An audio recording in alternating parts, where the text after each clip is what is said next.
মাননীয় স্পিকার, বর্তমান সরকার দায়িত্ব গ্রহণ করার পর থেকে জনগণের মান উন্নয়নের, জীবন মান উন্নয়নের জন্য ও অর্থনীতিকে পুনরুজ্জীবিত করার জন্য ধারাবাহিকভাবে কার্যক্রম পদক্ষেপ গ্রহণ করে আসছে এবং তারই এই সুস্পষ্ট প্রতিফলন ঘটেছে আমাদের প্রস্তাবিত বাজেটে।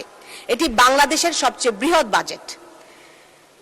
দেশের খাদ্য নিরাপত্তা নিশ্চিত করতে, কৃষকের উৎপাদন সক্ষমতা বাড়াতে ভূমিহীন ও প্রান্তিক 42,50,000 কৃষকের জন্য 1,062,50,00,000 টাকা বরাদ্দ রাখা হয়েছে। এটি উৎপাদন বৃদ্ধির পাশাপাশি গ্রামীণ অর্থনীতিকেও শক্তিশালী করে। সামাজিক নিরাপত্তা খাতে এবারের বাজেট একটি যুগান্তকারী পদক্ষেপ।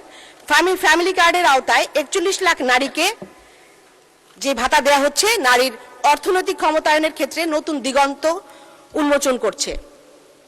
একই সঙ্গে সামাজিক নিরাপত্তার কর্মসূচির জন্য 1,40,338 কোটি টাকা বরাদ্দ দেশের ইতিহাসে অন্যতম বৃহৎ সামাজিক সুরক্ষা বিনিয়োগ।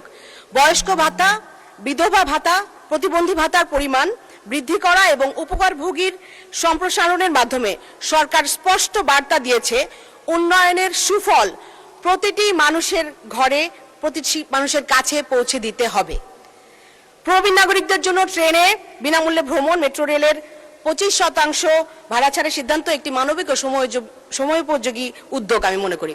মাননীয় স্পিকার, স্বাস্থ্য খাতে 69,409 কোটি টাকার রেকর্ড বরাদ্দ নিঃসন্দেহে প্রশংসার দাবি রাখে। স্বাস্থ্য খাতে জিডিপির 1% বেশি বরাদ্দ দেশের জনস্বাস্থ্য ব্যবস্থার উন্নয়নে নতুন সম্ভাবনার সৃষ্টি করবে।